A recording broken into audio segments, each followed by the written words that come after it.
રાજુભાઈ કરપડાએ હળદળમાં જે કાર્યક્રમ થયો તો બોટાદમાં પોતાની છબી ચમકાવવા કાર્યક્રમો બીજા ચાલુ રાખ્યા. રાજુ કરપડા એવું કહેતા સંભળાય છે અમે ભારતીય જનતા પાર્ટી સેટિંગ થઈ ગયું, આનાથી વધુ સારું થશે વગેરે વગેરે. રાજુ કરપડાએ કીધું કે આ AI જનરેટેડ છે એમ કરીને એણે 3 સામે ફરિયાદ નોંધી છે.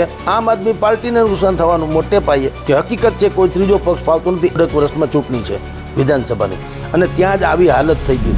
હવે આ થૂકના હાંધા કરે તો મેળ પડે એમ નથી. તો તમે વિચાર કરો 3-4 જણાની હાજરીમાં કોઈ નેતા હોય આવું બોલે ખરા કે મારે ભારતીય જનતા પાર્ટી સેટિંગ સાચું લાગતું નથી. અંતે શું થયું? સત્યાનાશ. ભારતીય જનતા પાર્ટીમાં જોડાય છે. જો રાજુભાઈ ભાજપમાં આવવાના હશે, અંદરખાને ગોઠવણ થઈ તો એની ત્વરત તપાસ થશે અને સામેવાળા જો અપરાધી છે તો સજા થશે. રાજુ કરપડા ભારતીય જનતા પાર્ટીમાં આવે તો તમે એને તુલસીનું પાન નાખીને કહો એટલે બિયર હોય ને એ પંચામૃત થઈ જાય. કોંગ્રેસમાં જાય તો પછી આ બધી ફરિયાદ છે ફરે બી થાય એવું સાબિત થાય. સવાલ એ છે કે એ નિર્ણય શું લે છે રાજુ કરપડા. જગ જાહેર વાતો છે. રાજુભાઈ કરપડાએ હળદળમાં જે કાર્યક્રમ થયો તો બોટાદમાં જે ચાલે છે કડદા કાંડ એની વિરુદ્ધમાં ખેડૂતોનું આંદોલન કર્યું હતું 12મી ઓક્ટોબર 2025. ત્યાર પછી પોલીસ ડિપાર્ટમેન્ટે 78 જેટલા કિસાનો એટલે રાજુ કરપડા સહિત પ્રવીણ રાણ, રાજુ કરપડા વગેરે સહિત 78 જેટલા ખેડૂતો સામે ફરિયાદ કરી હતી. બધા જેલમાં ગયા હતા. બીજા બધા લોકોને તો જામીન મળી ગઈ. રાજુ કરપડા અને પ્રવીણ રામ વગેરેને 108 દિવસ પછી જામીન ઉપર છુટકારો થયો. આપણે બધા જાણીએ છીએ અને ચર્ચાયેલો મુદ્દો છે કે રાજુ કરપડાનો એવો આક્ષેપ છે કે જેલવાસ દરમિયાન 108 દિવસની જેલ થઈ એ દરમિયાન આમ આદમી પાર્ટીના શીર્ષ નેતૃત્વ એટલે કે ઈશુદાન ગઢવી હોય, ગોપાલ ઇટાલિયા અહીંનું સ્થાનિક લેવલે, એ લોકોએ અમને છોડાવવાની કોઈ કોશિશ કરી નહીં જે કરવી જોઈએ. બલકે પોતાની છબી ચમકાવવા કાર્યક્રમો બીજા ચાલુ રાખ્યા. કિસાન આંદોલનના નામે, જનતાના પ્રશ્નોના નામે, અધિકારીઓ કઈ રીતે ખેડૂતોને હેરાન કરે છે તો એને ઉજાગર કરવાના નામે વગેરે વગેરે. અને એને આપણી ભાષામાં જેને રીલ્સ કહીએ છીએ એવી ગોપાલ ઇટાલિયા પોતે કાર્યક્રમ પોતાની જ સાયબર સેલ છે એટલે જ્યાં પણ કોઈ કાર્યક્રમ કરે ત્યાં સ્વાભાવિક જ એના વિડીયો શૂટિંગ કરીને મોકલાવે. એટલે રાજુ કરપડાના ફાધરે એક વખત મનોજ સોરઠિયા જે મહામંત્રી છે એને કીધું, મનોજ સોરઠિયાને, કે ભાઈ તમે અમારા દીકરા સહિતના જે લોકો જેલમાં છે એને છોડાવવાની કોશિશ કરો. તો એમ કહેવાય છે કે મનોજ સોરઠિયાએ એમ કીધું ભાઈ અમારે બીજા ઘણાય કામ છે અને જે રીતે થતું હશે એ રીતે થશે એટલે છોડાવવાની કોશિશ ચાલે છે પણ તમે કહો એમ રાતોરાત ન થાય વગેરે વગેરે. આ કહેવાતી આ પ્રકારની ડાયલોગ ડિલિવરીથી રાજુ કરપડાના ફાધરને લાગી આવ્યું કે જેણે મારા પાર્ટીના હિત માટે થઈને અને ખેડૂતોના પ્રશ્ને જેણે માર ખાધો, જેલવાસ ભોગવો, એના વિશે આવું કહે છે નેતાઓ. એટલે માનસિક રીતે તૂટી પડેલા એના ફાધરે એમ મગજમાં નક્કી કર્યું કે રાજુ કરપડા બહાર આવે તો આપણે આ પક્ષને બાય બાય ટાટા કરી દેવા. અને જે થયું. હવે રાજુ કરપડાએ વગેરે જ્યારે આમ આદમી પાર્ટીમાંથી રાજુભાઈએ રાજીનામું આપી દીધું ત્યાર પછી એક આમ આદમી પાર્ટીના જ 3 નેતાઓ એણે પ્રેસ કોન્ફરન્સ કરી. 3 નેતામાં નામ કરણભાઈ બારોટ, સ્વયં સાલવી અને વિપુલ ઠાકોર. આણે પ્રેસ કોન્ફરન્સ કરી અને એક ઓડિયો ક્લિપ જાહેર કરી. અને એ ઓડિયો ક્લિપમાં રાજુ કરપડા એવું કહેતા સંભળાય છે કે ભાઈ અમે ભારતીય જનતા પાર્ટી સેટિંગ થઈ ગયું, આનાથી વધુ સારું થશે વગેરે વગેરે. હાલાકી એ પ્રેસ કોન્ફરન્સ થઈ પછી રાજુ કરપડાએ કીધું કે આ AI જનરેટેડ છે એટલે કે આ ફેક છે, સાચું નથી. આ AI જનરેટેડ ઓડિયો છે અને મારી પ્રતિષ્ઠાને વધુ ખરડાવવા માટે થઈને અને કિસાનોમાં મને નીચો બતાવવા માટે થઈને આમ આદમી પાર્ટીના આ સાયબર જે ફ્રોડ કરવામાં આવ્યું છે એમ કરીને એણે 3 સામે ફરિયાદ નોંધી છે. હવે પછી તહેકીકાત થશે અને શું થાય તે આગળની વિધિ છે. પણ અત્યારે જે ફરિયાદ થઈ છે આ પ્રકારે છે. જી, આ કેસમાં કોને સૌથી વધુ રાજકીય ફાયદો થશે, રાજુ કરપડાને કે આપ નેતાઓને? જુઓ, એવું છે ભાઈ, પહેલી વાત તો ફાયદો જેને થવાનો હોય એને ભલે થાય, નુકસાન થશે સમાજને. જ્યારે કોઈ બહુ મોટા પક્ષની આશા અપેક્ષા સાથે કોઈ પક્ષ બજારમાં આવતો હોય અને એમાં આવી રીતે ભીતરી કંઈ ડખા થાય છે તો જેને નુકસાન થવું તો ક્યાં ફરક પડતો? માની લો કે આમ આદમીને નુકસાન થાય તો પણ જનતાને શું, કારણ કે કોઈ જનતા જે છે એ કોઈ પણ પાર્ટીને એને મજબૂત કરવા જનતા યોગદાન નથી આપતી. પોતાની સમસ્યા જે છે એ હળવી થાય એવી આશા સાથે જે તે પાર્ટીને મત આપતા હોય, શાસક પક્ષ હોય, કોંગ્રેસ જેવો વિપક્ષ હોય કે આમ આદમી જેવો પક્ષ હોય. તો સવાલ તો એ છે કે નુકસાન કોને, તો સૌથી વધુ નુકસાન તો આમ જુઓ તો જનતાને. પણ હવે તમે જે પ્રશ્ન પૂછ્યો એમાં સૌથી વધુ તમે કહો છો કોને નુકસાન થાય, આમ આદમી પાર્ટીને નુકસાન થવાનું મોટે પાયે. જે આશા અપેક્ષા સાથે ઉભરી રહી હતી, બજારમાં એવા રિપોર્ટ્સ હતા, હવે બધા જે લોકો સમર્થકો હતા આમ આદમી પાર્ટીના એ હવે એમાં 10 વખત વિચાર કરીને આગળ વધશે. કારણ કે પહેલાં જ્યારે આ એકજૂટ હતો આખો પક્ષ, રાજુ કરપડા, ઈશુદાન ગઢવી, પ્રવીણ રામ, ગોપાલ ઇટાલિયા વગેરે વગેરે, ચૈતર વસાવા, હવે બધામાં 19-20 થવા માંડે ને એક પછી એક આવી વિકેટ ખડે તો બધાને એમ શંકા જાય કે ભાઈ આપણે કયા પક્ષને સમર્થન કરી રહ્યા છે, જે પોતે જ તકલાદી છે અથવા તો બટકણો છે, તૂટી ફૂટી જાય, એની એકતાની સ્વયં પોતાની ગેરંટી નથી.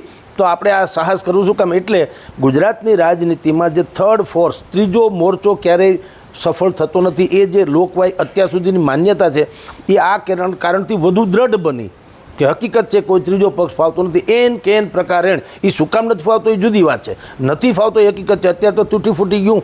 હજી 6 મહિના સુધી વર્ષમાં તમે વિચાર કરો, ચૂંટણી 1.5 વર્ષમાં ચૂંટણી છે વિધાનસભાની, અને ત્યાં જ આવી હાલત થઈ ગઈ. હવે આ થૂકના હાંધા કરે તો મેળ પડે એમ નથી. જે થઈ ગયું એ થઈ ગયું. એટલે મોટા ભાગે નુકસાન જે થવાનું હતું એ આમ આદમી પાર્ટીને અત્યારે થશે કે લોકો એની પર ભરોસો મૂકતા પહેલાં 100 વખત વિચારશે. જી, રાજુ કરપડાએ એમ કહ્યું હતું કે એમનો આ વિડીયો એઆઈનો છે. તમે માનો છો કે આ વિડીયો એઆઈનો હોઈ શકે? ના, એમાં આપણા માનવા જો એઆઈમાં બધું જ સંભવ છે. એઆઈ એટલે એટલું એક ફરેબ જે તમને સત્ય જેવું દેખાય. કારણ કે જો જે રીતે એઆઈનો અત્યારે ઓડિયો મેં સાંભળ્યો છે કે એ ભાઈ જે પ્રેસ કોન્ફરન્સ કરી એણે કીધું કે રાજુભાઈ કરપડા આવું બોલતા હતા અને મેં પાછળથી એનો ઓડિયો ટેપ કરી લીધો વગેરે વગેરે. તો તમે વિચાર કરો, 3-4 જણાની હાજરીમાં કોઈ નેતા હોય આવું બોલે ખરા? કે મારે ભારતીય જનતા પાર્ટી સેટિંગ, માની લો કે એને કંઈક સેટિંગ થયું નહીં હોય તો એક જગ્યાએ જઈને કરે ને, આખી કોઈ જાહેર સભામાં લાંચ લે. એટલે સાચું લાગતું નથી. પણ કદાચ એવું હોય કે આ બધા જેના મિત્રો છે ને આપણા પક્ષના જ માણસો છે એમ કરીને બોલ્યા હોય, પણ એના ઉપર તો એ તહેકીકાત થાય, એનો સાયન્ટિફિકલી તપાસ થાય તો ખબર પડે. બાકી અત્યારે કંઈ કહી શકાય એમને, એ ટેકનોલોજીનો વિષય છે. જી, આ કેસમાં સુરેન્દ્રનગરની રાજકીય પરિસ્થિતિમાં શું બદલાવ આવશે? જુઓ, સુરેન્દ્રનગરની પોતીકી કોઈ રાજનીતિ આમ તો હોય નહીં, કારણ કે એ તો એક જિલ્લો છે. ગુજરાતની રાજનીતિમાં શું આવે એ મહત્ત્વનું છે. સુરેન્દ્રનગરમાં જે રાજુ કરપડાના સમર્થક કોળી સમાજથી માંડીને બાકી કાઠી દરબારથી માંડીને જેટલા બી હોય, એ આમ આદમી પાર્ટીના સમર્થકો જે છે એ હવે ધડાધડ રાજીનામા આપે. જેમ કે હજી કહેવાય છે એવું આપ્યું નથી, થોડા ઘણા 60 લોકોનું એવું સાંભળ્યું છે, કાર્યકર્તાઓ આડાવડા, પણ એ તો હોય જ. રાજુ કરપડા પણ આમ આદમી પાર્ટીમાં ગોપાલ ઇટાલિયા પછી બહુ ફેમસ ચહેરો જેને કહી શકાય, પ્રજાનો ચહેરો, એવા હતા. એટલે સંભવ છે કે એમાંથી કેટલાક એના સમર્થકો જે આમ આદમી પાર્ટીને છોડી દે અને બીજી કોઈ પાર્ટી જોઈન્ટ કરે, યા તો અત્યારે એમનેમ તટસ્થ રહે. પણ સુરેન્દ્રનગરની રાજનીતિમાં બીજો કોઈ ફેરફાર, કારણ કે સુરેન્દ્રનગરમાં કંઈ સત્તા ઉપર આમ આદમી છે નહીં, પણ એનું જે રાજકીય ક્ષેત્ર જે છે આ રાજુભાઈ કરપડાનું, એના કેટલાક સમર્થકો રાજીનામું આપે તો એ જે રાજીનામાનો દોર છે એ પ્રકારે ન્યૂઝ આઇટમ બને. ન સુરેન્દ્રનગરને કોઈ નુકસાન થાય, ન બીજું જનતાને કોઈ ફાયદો થાય, ન રાજુ કરપડાને અહીંયા અત્યારે 60 જણા ધારો કે 2 ઘડી રાજીનામા આપી પણ દે તો એ રાજુ કરપડા કંઈ ધારાસભ્ય નથી થવાનો કે એને કંઈ આ મેળ પડવા નથી. ખાલી એક ઇમેજ ઊભી થાય કે મારા સમર્થકો રાજીનામું આપી રહ્યા છે વગેરે. આ વિવાદોમાં ખેડૂતો અને સ્થાનિકોમાં મતદારોની માનસિકતા પર કેટલો પ્રભાવ પડે? બસ મેઇન પ્રશ્ન જ આ છે. 90% લોકો એમ જ પૂછે કે રાજુ કરપડાના રાજીનામાથી આમ આદમી પાર્ટીને કેટલું નુકસાન, કે ભાજપને કેટલો ફાયદો, કે કોંગ્રેસને કેટલો ફાયદો. એટલે ભલામણા એ જેને જે થવું થાય. મુશ્કેલી અથવા તો જે નુકસાન છે એ તો જનતાને છે ને. જનતા આજે આમ આદમી છે, એક જમાનામાં જનતા દળ આવ્યું હતું જ્યારે હળધારી ખેડૂતનું નિશાન હતું, એ મોરારજી દેસાઈના વખતની વાત કરું. ત્યાર પછી ભારતીય જનતા પાર્ટી આવી, પછી બધા અલગ અલગ પક્ષો આવે ત્યારે એક ઓરા ઊભી કરતા હોય છે. જે રીતે અન્ના આંદોલન વખત પછીથી આમ આદમી પાર્ટીએ દિલ્હીમાં ઓરા ઊભું કર્યું હતું નિષ્પક્ષ અને શુદ્ધિકરણ રાજનીતિનું. અંતે શું થયું? સત્યાનાશ. અડધી કેજરીવાલની સરકાર અડધી જેલમાં હતી અને અડધી જામીન ઉપર છે. તો જે તમે આદર્શો સ્થાપિત કરો છો એ આદર્શોનું બરાબર પાલન કરો, ઇમ્પ્લિમેશન, તમે એનું આચરણ કરી બતાવો તો થાય. આદર્શો જેમ બુકમાં ને વાંચવામાં સારા લાગે એમ સારું સારું બોલવું કે સારું સારું કહેવું એ જુદી વાત છે ને સારું કરવું એ જુદી વાત છે. તો જનતા જે અપેક્ષા રાખીને બેઠી હતી કે કોઈ એક સારો બદલાવ આવશે અને આપણે એમાં આપણને જનતાને ફાયદો થશે, હવે એ તો કડડ ભૂસ થઈને અત્યારે બધું તૂટી પડ્યું છે. એટલે ખેડૂતો હોય કે સામાન્ય જનતા હોય કે એને ગુજરાતની રાજનીતિમાં અત્યારે લાગે વળગે ત્યાં સુધી એમ લાગે છે કે હકીકતે જે લોકો ત્રીજો મોરચા તરીકે ઉભરી આવતા હોય છે એમાં પણ હવે બહુ 100 ટચનું સોનું કોઈ હોતું નથી. એટલે એને પણ હવે આપણે ટકોરા મારી નક્કી કરીએ તો જ પછી એને મત આપવો જોઈએ. આમ જનતામાં એક બહુ મોટી નિરાશા. હું અનેક જગ્યાએ જાઉં છું, બધાએ કીધું ભારે કરી જેમ કોઈનું અવસાન થાય ને જેમ માણસ ખરખરા કરે એમ ખરખરા કરી રહ્યા છે. ખરખરો શું કામ કરી રહ્યા છે? એક ઉમ્મીદનું અકાળે અવસાન થયું એટલે. જી, હવે આગામી દિવસોમાં રાજુ કરબડા કઈ પાર્ટી સાથે જોડાશે? એમાં 2-3 વાતો છે જે મેં અનેક વખત કીધી છે. બીજા બધી ચેનલથી માંડીને બધા યુટ્યુબર્સમાં પણ એવી એક વાત હતી કે ભારતીય જનતા પાર્ટીમાં જોડાય છે. ઘણાએ તો ડેડલાઇને આપેલી કે 48 કલાકમાં, 12 કલાકમાં વગેરે વગેરે. હું પહેલે જ દિવસથી કહું છું કે 3 ઓપ્શન છે રાજુ કરપડા ક્યાં અને ક્યારે જશે. નંબર 1 ઓપ્શન એ છે કે એ ખેડૂત નેતા તરીકે પોતાને પ્રસ્થાપિત કરવા માટે થઈને ચાલુ રાખશે, કોઈ પણ પક્ષમાં જોડ્યા વગર કેટલોક સમય કિસાન નેતા તરીકે ચાલુ રહેશે. પછી ઓપ્શન નંબર 2, અત્યારે જે પાલ આંબલિયા વગેરે એને મળી આવ્યા રાજુ કરપડાને સુરેન્દ્રનગરમાં એને ત્યાં જઈને, અને આજે આપણે અત્યારે ચર્ચા કરીએ છીએ ત્યારે ડેડલાઇન તો એવી છે કે આજે અમિત ચાવડાને મળશે રાજુ કરપડા. જોકે રાજુભાઈએ પણ કીધું કે આ બધા અમારા સાથી મિત્રો છે, કારણ કે કિસાન આંદોલન અમે બધાએ સાથે રહીને આંદોલન કરેલું, એટલે અમને સહાનુભૂતિ બરોબર મળવા છે. ફ્રેન્ડ સર્કલની રીતે મારે હાલ હવાલ પૂછવા, અને એ જ સેન્સમાં એમ કે હું અમિત ચાવડાને મળવાનો. હવે સંભવ છે કે અમિત ચાવડાને મળ્યા પછી પોલિટિકલ વાત તો થવાની જ છે, દાણો દાબી જશે શું છે શું નહીં, છતાં પણ એ કોંગ્રેસમાં જોડાઈ જ જશે એવી વાત નથી. પછી ત્રીજું ઓપ્શન આવે છે ભારતીય જનતા પાર્ટીનું, જે કહેવામાં આવે છે એ પ્રમાણે મીડિયામાં છે કે ભાઈ આની પર બહુ મોટો પ્રેશર છે, સુરેન્દ્રનગરનો કેસ છે, પરિવારના લોકોને 5 વર્ષની સજા પણ પડે એમ છે, અને ભાઈ ચૂંટણી લડી શકે નહીં આમને તેમ. એટલે ત્રીજું ઓપ્શન છે. પણ હું માનું ત્યાં સુધી શું થશે, પહેલાં તો એ કોઈ પક્ષમાં જોઈન્ટ નહીં થાય, નંબર 1 નજીકના ભવિષ્યમાં. પછી ભલે થાય, હમણાં નહીં થાય. ત્યાં સન્માન શું કરશે, એ કિસાનોની સંમેલનો બોલાવશે અને એમાં પોતાની વાત રજૂ કરશે કે બોલો મારે શું કરવું જોઈએ. કારણ કે વ્યક્તિગત રીતે મારે કોઈ પોલિટિક્સમાં કંઈ લઈ નથી લેવું એમ એ કહેશે, પછી લઈ લે જુદી વાત, પણ એ કહેશે એવું, અને કિસાનોને કહે છે તમે કહો એમ હું કરું. કારણ કે મારો પ્રશ્ન તમારા પ્રત્યેનો છે, કિસાનોના ભવિષ્ય માટે હું લડી રહ્યો છું. તમે શું કહો છો, હું ભાજપમાં જાઉં કે કોંગ્રેસમાં જાઉં કે ક્યાંય ન જાઉં અને તટસ્થ રીતે કિસાનને લડું, તમે લોકો કહો. આને કહેવાય સર્વેક્ષણ જેવું, જનમત. જનતા શું કહે છે એ મારે મેજોરિટી એના સંમેલનો જે થશે પછી જનતા જે કહેશે એને પછી ફેબ્રિકેટેડ કરીને કહેશે કે હું 100 પક્ષમાં જોડાઉં. પણ ઓપ્શન નંબર 1 કિસાન નેતા તરીકે ચાલુ રહેશે કેટલોક સમય. ઓપ્શન નંબર 2 સંભવ છે કે કોંગ્રેસમાં પણ એની કોઈ પણ પ્રકારની ચૂંટણીની ટિકિટ વગેરેની કંઈક ઈચ્છા થાય ને ગોઠવાય તો કોંગ્રેસમાં જાય. નહીતર પછી આપણે જાણીએ છીએ કે ભારતીય જનતા પાર્ટીએ પણ ઓફર પ્રકાશ વરમોરા MLA ધાંગધ્રાના એણે કીધું જ છે કે ભાઈ અમારી વિશ્વની સૌથી મોટી પાર્ટી છે, અમે તો દરેક કાર્યકરોને કહીએ જ છીએ કે આજનો વિપક્ષ જે હોય નેતા વિપક્ષનો એ આવતીકાલનો આપણો મતદાર થઈ શકે, અને આજનો મતદાર છે કાલે નેતા થઈ શકે. એટલે એણે કરીને પ્રકાશ વરમોરાએ કીધું કે ભાઈ અમે એને આવકારીએ છીએ, વેલકમ. કારણ કે આમ સાફ સુથરો બીજી રીતે જુઓ તો ચહેરો છે, કિસાનોનો લડાયક નેતા છે, તો કોણ પાર્ટી ન હોય છે. એમ તમામ લોકો ઈચ્છી રહ્યા છે કે અમારામાં આવે તો સારું. એ કઈ પોઝિશનમાં આવે એ જુદી ઘટના છે. એમ કોંગ્રેસ ભાજપ એ બંને લોકો કોશિશ કરે છે, પણ મેં કીધું તેમ ક્રમ પહેલો થશે આ કે કિસાન નેતા તરીકે ચાલુ રહેશે. બીજું ઓપ્શન કોંગ્રેસમાં જો એનો મેળ પડતો છે તો કરશે,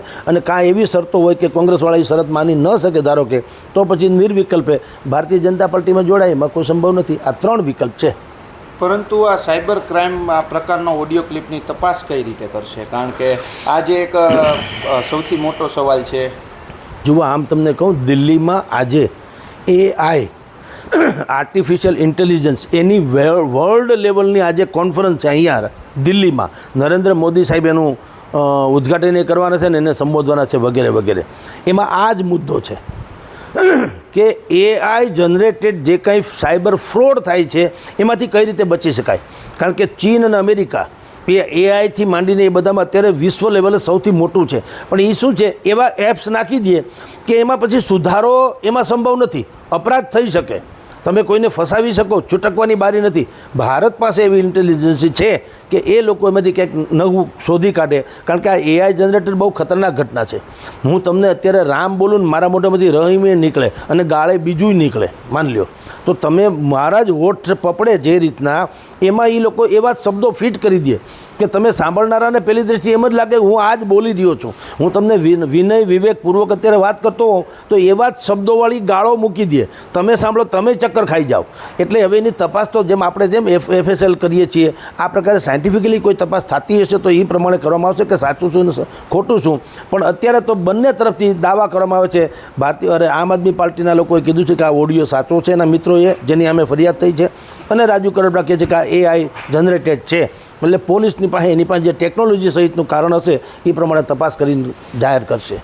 અને આ ઓડિયો છે ખરેખર જૂઠો નીકળો તો આ નેતા ઉપર કઈ રીતે ગુનો ગણાશે?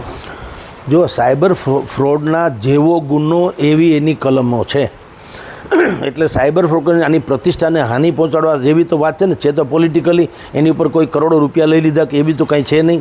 મૂળ વાત એવી છે કે ભાઈ, અને એ જે ભાઈ જેણે અત્યારે કરણ બારોટ ઇત્યાદિ સામે જેની અમે ફરિયાદ થઈ છે એ કહેશે કે ભાઈ અમારી પાસે આ હતું, અમે માનતા ઓરિજિનલ છે, હવે કોઈએ આમાં કંઈ ઇધર ઉધર કર્યું, એમ છટકબારી બંને પાસે છે.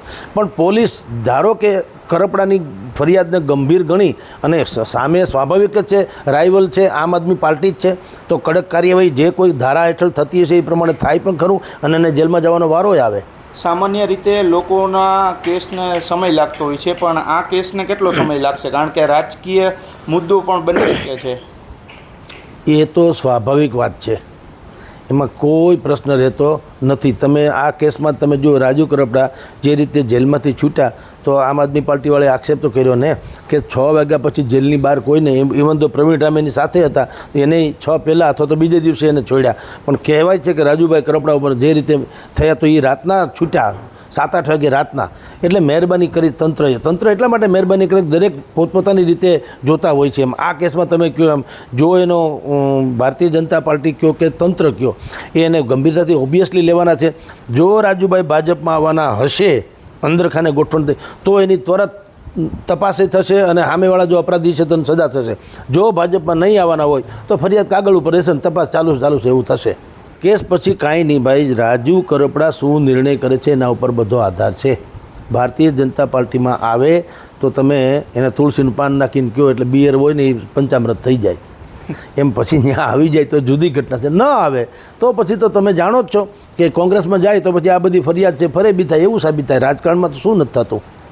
એટલે સવાલ એ છે કે એ નિર્ણય શું લે છે રાજુ કરપડા, એના ઉપર આધાર છે. પછી એના જેને કહેવાય કે સાચી વાત જે છે પછી ખબર પડે કે એના એક્શન શું આવે એ.